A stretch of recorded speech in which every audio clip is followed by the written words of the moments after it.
Continuando con el segmento de enfermedades infecciosas, vamos a tocar a continuación el tema de bacilos gram positivos. Los bacilos gram positivos pueden dividirse como bacilos esporulados, donde encontramos el bacillus. En el bacillus podemos ver principalmente dos tipos, que es el bacillus anthracis, relacionado básicamente con lo que es el carbunco o con lo que es las infecciones por bioterrorismo o anthrax, el Clostridium, que es un anaerobio gram positivo y el cual va a estar relacionado con 4 tipos de infecciones distintas que vamos a verlas a continuación. Los no esporulados, como la listeria, que está relacionada básicamente con una infección gastrointestinal con secundaria meningitis, principalmente en pacientes inmunodeprimidos o en áreas extremas de la vida. El Erythro pelotrix, que es una bacteria que básicamente está relacionada con los cuadros de erisipela, y los coreniformes. Los coreniformes son bacilos que, si bien estos están clasificados como gram positivos, tienen una característica peculiar, que tienen una estructura similar a la de las micobacterias, es decir, cuentan con una tinción ácido-alcohol resistente, donde tenemos al Corynebacterium, al Rhodococcus, al Actinomyces y el Nocardia. El bacillus, básicamente vamos a estudiar dos tipos de bacillus, el anthracis y el cereus. El bacillus anthracis básicamente va a estar relacionado con la enfermedad de carbunco, que está relacionada básicamente con la infección en animales y con la enfermedad en estos mismos, pero que puede transmitirse al hombre. Hay 3 tipos de carbunco, básicamente, o en este caso de carbunco, que básicamente es el cutáneo, el gastrointestinal y el que se adquiere por inhalación, el pulmonar, que está más relacionado con las infecciones por bioterrorismo. Cualquiera de estas 3 formas pueden tener como consecuencia una bacteriemia y con esto llegar a cualquier parte del cuerpo, entre ellas las meninges, causando una meningitis por carbunco que es letal, ¿no? Es muy mortal. Entonces vamos a ver que el bacillus anthracis puede adquirirse desde el suelo por esporas, ¿no? Las esporas de bacillus pueden estar presentes durante años, si bien es cierto, la radiación ultravioleta prolongada puede eliminar esas esporas, pero en lugares donde no llega la radiación, estos bacilos o estas esporas pueden estar viables durante años e infectantes.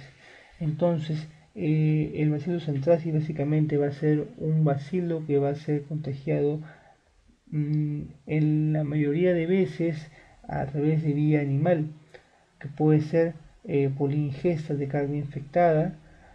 En este caso adquiriríamos lo que es el carbunco gastrointestinal, o puede ser por penetración en la piel a través de alguna solución de continuidad, alguna herida, con lo cual adquiriríamos el carbunco cutáneo, o por inhalación de esporas, en lo cual adquiriríamos la vía de transmisión por inhalación y el carbunco pulmonar, que es uno de los más letales.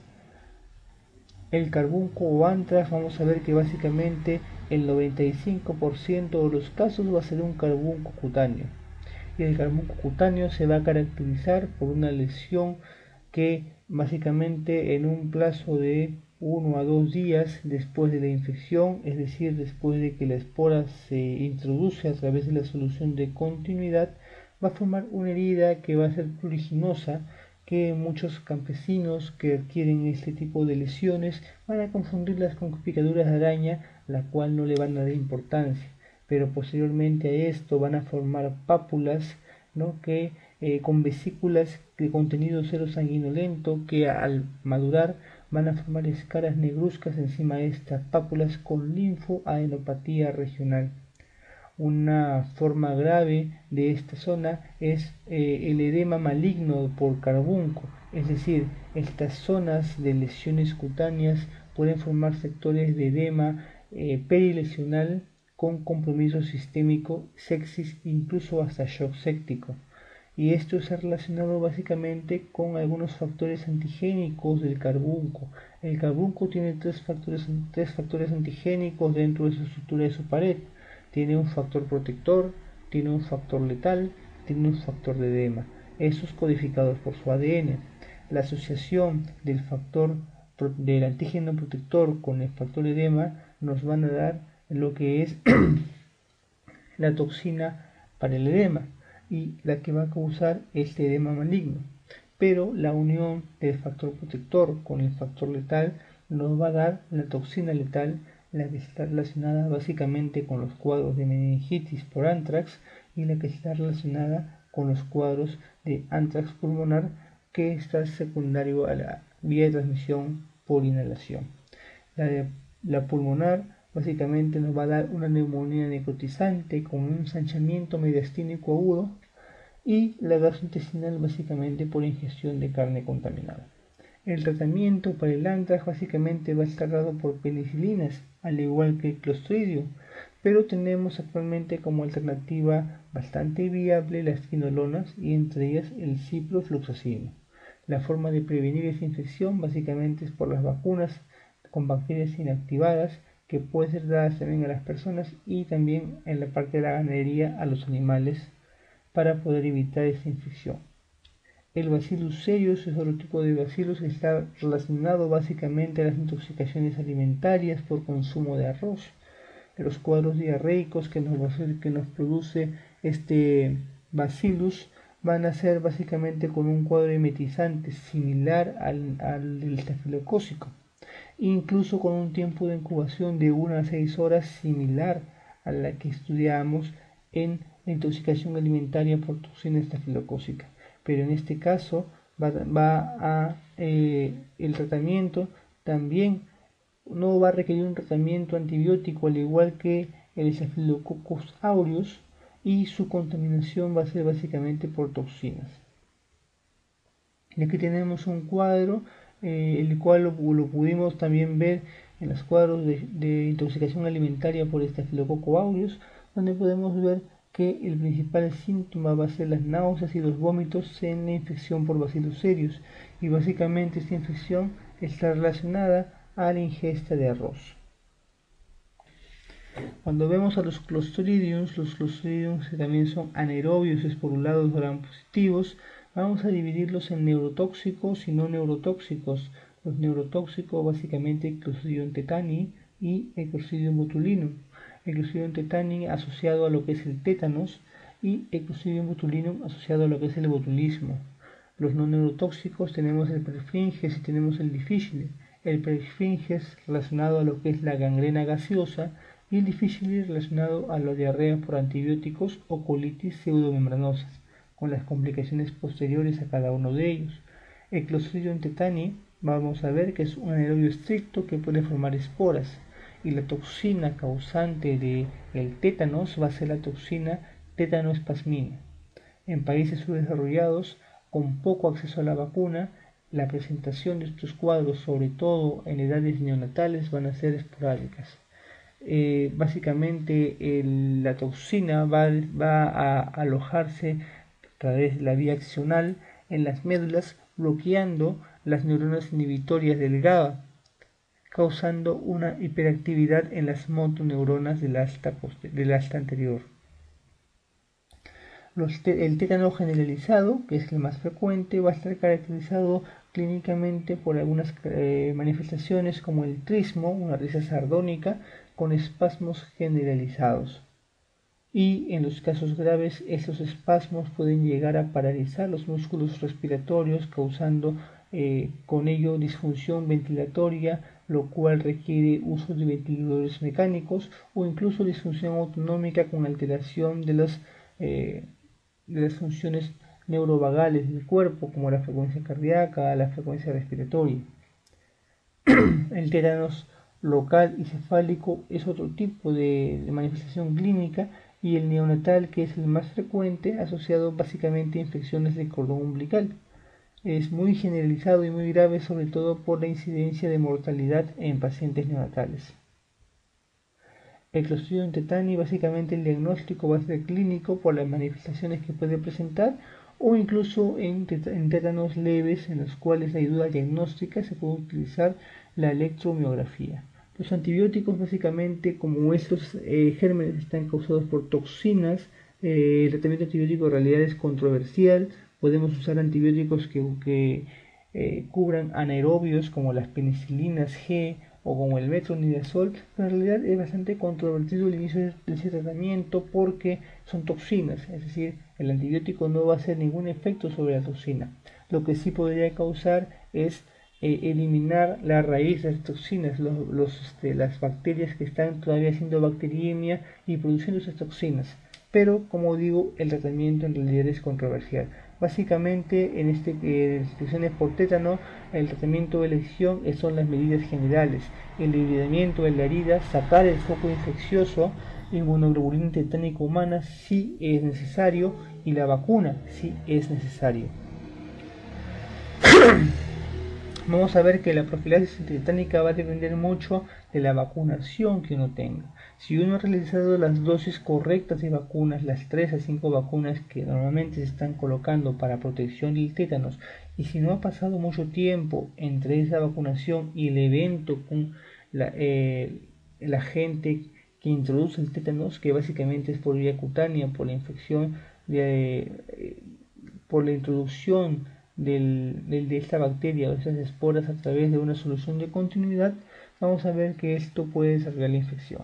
Antecedentes de vacunación: si el paciente no ha sido vacunado, duda de su vacunación o tiene menos de las 3 dosis recomendadas y es una herida pequeña limpia, es decir, la carga bacteriana que ha ingresado por esa lesión se asume que es poca, básicamente el tratamiento va a ser la vacunación para que el propio cuerpo pueda generar inmunoglobulinas necesarias para que pueda eliminar estas esporas, estas bacterias. Pero si es una herida más comprometida, va a requerirse, aparte de la vacunación, colocarse suero, es decir, inmunoglobulinas que ya están preformadas para poder atacar estas toxinas. Si la vacunación es completa, ¿no? Si tiene 3 a 5 dosis, que es las recomendadas por el ministerio, las heridas pequeñas y limpias no va a requerir ningún tratamiento y solamente se va a vacunar si tienen más de 10 años después de la última dosis. Pero si tiene una lesión un poco más comprometida, la vacunación se va a dar solo si el tiempo entre la última dosis de vacuna y la lesión es más de 5 años. El Clostridium botulinum va a producir una neurotoxina que inhibe la liberación de la acetilcolina, causando cuadros miasteniformes, ¿no? No afecta básicamente el sistema nervioso central, lo que afecta es la placa mioneural, ¿no? El botulismo básicamente tiene una contaminación o un ingreso gastrointestinal por la formación de una toxina previa a la ingesta. El periodo de incubación más o menos dura entre 18 y 36 horas y básicamente está relacionado a conservas caseras en mal estado, comenzando este cuadro infeccioso con presencia de náuseas y vómitos, que posteriormente evoluciona a parálisis de pares craneales y a una parálisis flácida descendente, sin afectación del sensorio, claro está, porque no compromete el sistema nervioso central, solo la placa mioneural, y es por eso que decimos que son cuadros miasteniformes.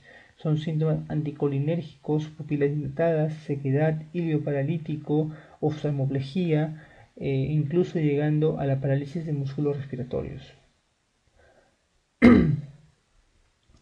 Otros tipos de Clostridium a nivel intestinal: intoxicación alimentaria, básicamente por Clostridium perfringens. El Clostridium perfringens también puede introducirse a nivel cutáneo y formar las gangrenas gaseosas, aunque en este caso los Clostridium están bastante relacionados a lo que son las diarreas. El Clostridium difficile, otro tipo de Clostridium, también está relacionado a lo que es la diarrea por antibióticos. La diarrea por antibióticos en el Clostridium difficile se va a dar por un consumo de antibióticos que estaba antes más relacionado con la clindamicina, pero que se reconoce que actualmente cualquier antibiótico te puede causar una infección por Clostridium difficile y una diarrea pseudomembranosa. ¿Cuál es el diagnóstico? Contra las toxinas, cultivar el Clostridium, cosa que es demasiado difícil, o encontrar las toxinas propias, o incluso una colonoscopía para visualizar las pseudomembranas que se encuentran a nivel intestinal. El Clostridium difficile básicamente puede complicarse con lo que es el megacolon por Clostridium. El megacolon tóxico por Clostridium es una enfermedad meramente quirúrgica. Las enterocolitis neutropénicas, básicamente estas relacionadas en pacientes que son neutropénicos y que presentan diarreas súbitas con dilatación del colon. En estos pacientes también está indicado la cirugía, o que actualmente esta dilatación puede tratarse con antibióticos de amplio espectro como el meropenem. Aquí nuevamente el cuadro en el cual podemos ver las diarreas. Vemos que el Clostridium perfringens puede presentar cólicos abdominales, diarreas, pero que el vómito es raro. Su periodo de incubación es mayor que el Bacillus cereus sobre el estafilococo y básicamente está relacionado a la ingesta de carnes. Y la colitis pseudomembranosa, lo que dijimos anteriormente, el Clostridium difficile, está demostrado que se pueden encontrar esas toxinas en las heces. Vemos acá las membranas que pueden ubicarse a través de la colonoscopía, a través del colon, ¿no? Y el tratamiento básicamente se va a dar por metronidazol por 10 días o vancomicina oral.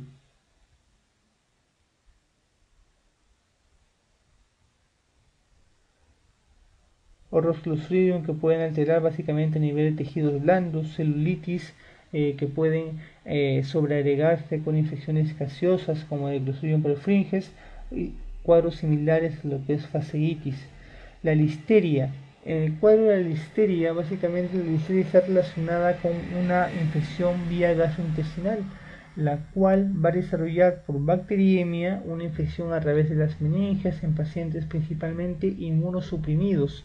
Pacientes inmunosuprimidos, tanto que sea por una inmunosupresión celular como por una inmunosupresión humoral, pacientes con extraños sistemas de la vida, pacientes que una enfermedad crónica, pacientes que toman corticoides por largo tiempo, pacientes con infección por VIH, pueden ser víctimas de esas infecciones.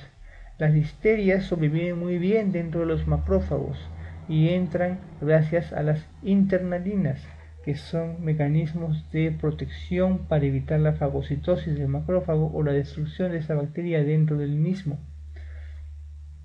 Esta característica lo comparte con algunas otras bacterias como el Haemophilus, como la Neisseria, como la Clamidia o como el estafilococo. Cada vez es menos frecuentes estas infecciones en países desarrollados, pero todavía sigue muy latente en países subdesarrollados como el nuestro.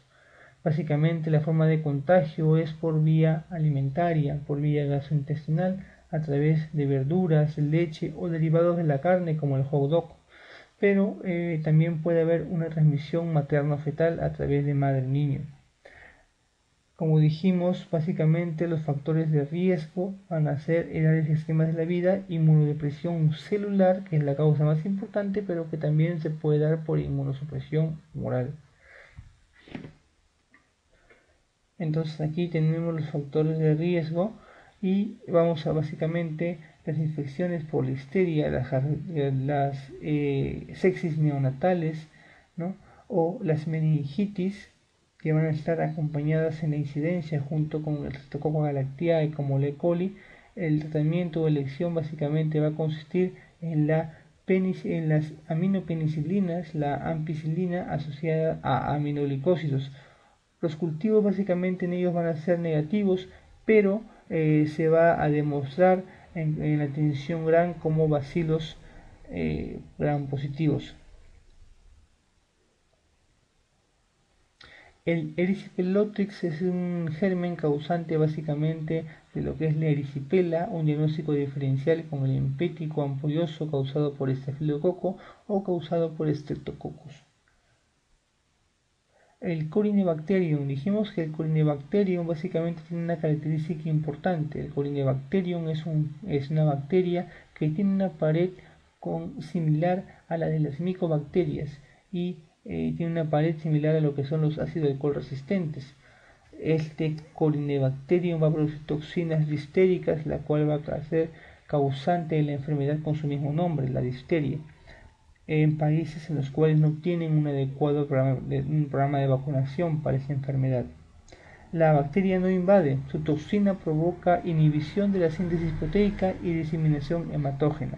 Le gusta ir al corazón, causar miocarditis, causar desmielinización a través de los axones o los cordones axonales, o también pueden causar necrosis tubular a nivel del riñón. Básicamente la clínica de la difteria va a estar dada por una difteria faríngea con una formación de una membrana blanquecina que va a formar básicamente estridor, fiebre, síntomas sistémicos, y si evoluciona, estos síntomas sistémicos pueden ir hacia el shock. Pueden complicarse con infecciones cardíacas, con infecciones a nivel de los nervios periféricos como polineuropatías o miocardiopatías. Y el diagnóstico básicamente va a estar dada por la visualización de las membranas, por el cultivo de las mismas y también por las manifestaciones clínicas. Básicamente el diagnóstico o el tratamiento de nuestros pacientes va a ser dada por una antitoxina difterica. El tratamiento puede también agregársele eritromicina o penicilina, pero los cuales, como la causa de estas infecciones son por toxinas, no va a ser el tratamiento de inicio, ¿no? Puede darse estos antibióticos, pero el tratamiento de inicio de emergencia va a ser la antitoxina difterica.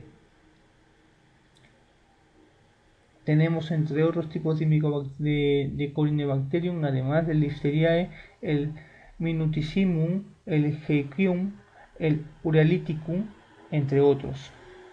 El Actinomyces israelí, básicamente relacionado a infecciones de enfermedad inflamatoria pélvica asociada a dispositivos intrauterinos, es bastante frecuente en pacientes que tienen DIUs de levonorgestrel o DIUs por más de 5 años. Este tipo de infecciones no son estos, a diferencia de lo que son las Corynebacterium, no tienen o no se caracterizan por ser ácido alcohol resistentes.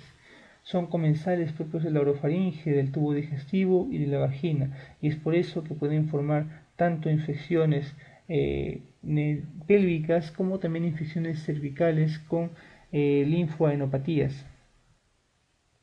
El tratamiento básicamente va a consistir, en el caso de las enfermedades inflamatorias pélvicas, el retiro del DIU y antibióticos por 21 días, y en el caso de las infecciones cervicales con linfoadenopatías, la fistulización de estas adenopatías, el debridamiento propiamente dicho y tratamiento con penicilina G por tiempo prolongado. El Actinomyces israelí, como vimos, la actinomicosis cérvico-facial con presencia de adenopatías, ¿no?, es la más frecuente. Las nocardias, básicamente, estos sí son ácido alcohol resistentes. La nocardia brasilensis, relacionada básicamente a lo que son los micetomas, que son lesiones crónicas que forman edema, deformación de los miembros, con tractos fistulosos y úlceras que pueden eliminar gránulos, que son gránulos que dentro de ellos cuentan con la bacteria, la nocardia. Estas infecciones son muy frecuentes en la selva y básicamente el paciente va a venir por lesiones fistulosas, contactos fistulosos ulcerativas que migran, ¿no?, a través de toda la lesión. Son lesiones crónicas. Y el tratamiento para la nocardia básicamente se da por cotrimoxazol, pero también se puede utilizar esto asociado con aminoglicósidos. Vamos a revisar algunas preguntas dadas. Son pocas las preguntas que han venido acerca de lo que son bacilos gram positivos, es por eso que hemos hecho una revisión rápida de los mismos. Pero la siguiente pregunta: agricultor de 17 años que desde hace un día presenta diplopia y disminución de la agudeza visual. Luego se agrega disartria, disfagia, regurgitación, debilidad muscular y progresiva, náuseas, vómitos y dificultad respiratoria. Análisis de sangre, orina, líquido cefalorraquídeo normales. ¿Cuál es el diagnóstico? Bueno, vemos que el paciente es un agricultor, entonces si es un agricultor tiene un factor de riesgo para carbunco, ¿no es cierto? Porque el carbunco puede ingresar a través de lesiones vía cutánea, ¿no? Puede ingresar por lesiones gastrointestinales o por inhalación, pero la sintomatología, diplopia, disminución de la agudeza visual, no es una sintomatología propia del carbunco, es una sintomatología más neuropática. Entonces, con eso se iría yendo básicamente el cuadro de carbunco. Mire, tiene diplopia, tiene disminución de la agudeza visual, tiene disartria, tiene disfagia, tiene regurgitación, tiene debilidad muscular progresiva.